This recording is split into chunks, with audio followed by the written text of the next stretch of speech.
भद्रक जिला चांदवाली मां दक्षिणेश्वरी काली मंदिर मात्र 50 मीटर और माउसीमा मंदिर 30 मीटर चली सरकारी मद दुकान। दिनकू दिन चांदवाली अंचल मद कारबार बढ़िबार लगी।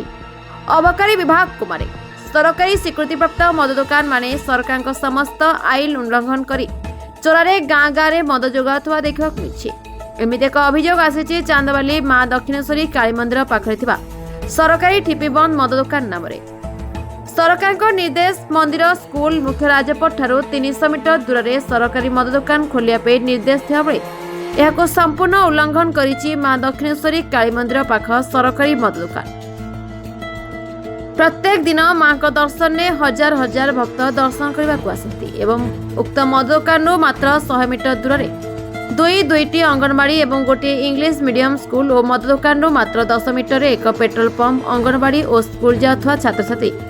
एवं पथचारी माने विभिन्न अश्लील भाषा शुणा सहित आक्रमण शिकार होउछन्ति एवं यह मद दुकान पर महिला माने मध्य चांदवाली मुख्य रास्तार जीवाई निजक असुरक्षित मन कर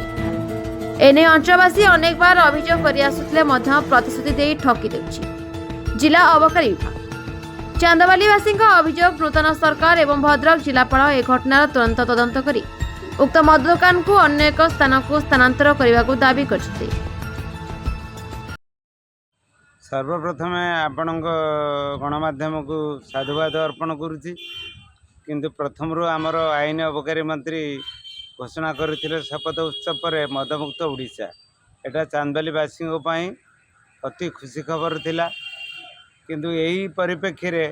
चांदवाली गोटे ऐतिहासिक बंदरांचल एठी जे चांदवाली माउसीमा मंदिर दुआरे गोटे ठिपी बंद मद दुकान ता अनति निकट में माँ दक्षिणेश्वरी काली मंदिर अच्छी अंगनवाड़ी केन्द्र अच्छी पेट्रोल टांकी अच्छी गोटे सोफिया इंग्लिश मीडियम स्कूल अच्छी पाखापाखि गोटे अवसव हवा केते दूर आईन संगत सबू अबकारी आईन को उल्लंघन करिथिबा चर्चा होउची। अबकारी विभाग कुंभकर्ण निद्रा शोची तदंत हेले जना पड़िबो जे आमर विज्ञापित अंचल 500 और 300 मीटर व्यवधान भितर मद दुकान हवा कथा किंतु कौन ना 300 मीटर व्यवधान को मानी ना 5 मीटर व्यवधान मानी किपर भाव में अबकारी विभाग जे सबु आईन उल्लंघन सत्वे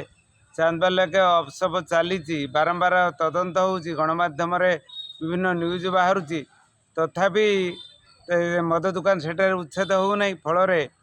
यातायात छोट छोट कमलमती पिला माने असुरक्षित मन करुछंती साधारण यातायात साधारण जनता असुविधा मन करुछंती महिला माने निजर जीविका हरइबा दिगरे सी असुविधा मन करुछंती देवादेवी की दर्शन करने जो मैंने भक्त आसुँच सन्धार सकाळे से असुरक्षित मन करुछंती। आमे राज्य सरकार को निवेदन करुचु जिला प्रशासन को निवेदन करुचु अबकारी विभाग दृष्टि आकर्षण करंतु खूब शीघ्र अनुधान करा जाय तदंत करा जाय आईन उल्लंघन जदि हेइची से मद दुकान उच्छेद करा जाऊ आम चांदवाल जनसाधारण यातायात सुरक्षित मनंतु आम ओडिशार जो अबकारी और आईन मंत्री जहाँ कही मदमुक्त ओडिशा गठन हो मदमुक्त चांदवाली गठन करा जाऊ नचेत भविष्य में विभिन्न सामाजिक संगठन तरफ आंदोलन हम ए दिगरे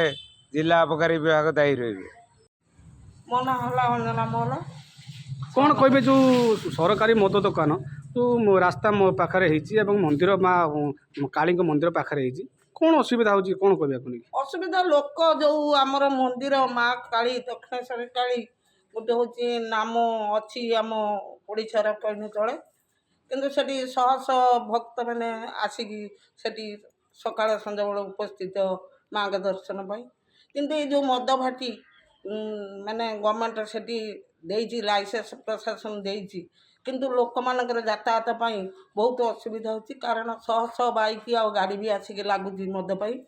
सेठी झील बो भी सुरक्षित नुह किंतु मो कह कथा मु ए विरोध में भी जाइकी कलेक्टर को भी दरखास्त देके आसनी आमर ये जगार मद भाटी हो पारे किंतु सी आमर जतले एठी किशोर क्लब पाखे आमर थिला भेंकटेश्वर स्कूल सेठी मद भाटी करिया बोलिकी अभियोग आसीथिला किंतु आमे भी सेठी बंद करथिनु किंतु मंदिर ରୋଡ଼ ପାଖରେ କିନ୍ତୁ ମଦଭାଟି ହେବା କଥା ନୁହେଁ। ଆଉ ଗୋଟେ କଥା ରହିଲା ମନ୍ଦିରକୁ କେତେ ମାନେ ଦୂରତା ସିଏ, ସେଠି ଯେଉଁ ଝିଅ ବୋଉ ଯାଉଛନ୍ତି କି ଆମର ଯାତାୟାତ ହେଉଛି, ବଡ଼ ବଡ଼ ପର୍ବ ହେଉଛି, ଯାତ୍ରା ବହୁ ଗାଁରୁ ଲୋକ ଆସିକି ଏଠି ଉପସ୍ଥିତି ହେଉଛନ୍ତି, କିନ୍ତୁ ଏଠି ମଦଭାଟି ଉଠେଇବା ନିହାତି ଦରକାର, କିନ୍ତୁ ମଦ ଓଡ଼ିଶାରୁ ବି ହଟିବା ଦରକାର। ଭଦ୍ରକ ଚାନ୍ଦବାଲିରୁ ବିପିନ ଦାସଙ୍କ ରିପୋର୍ଟ, ଦ ରିପବ୍ଲିକ ଓଡ଼ିଶା 24 ନ୍ୟୁଜ୍।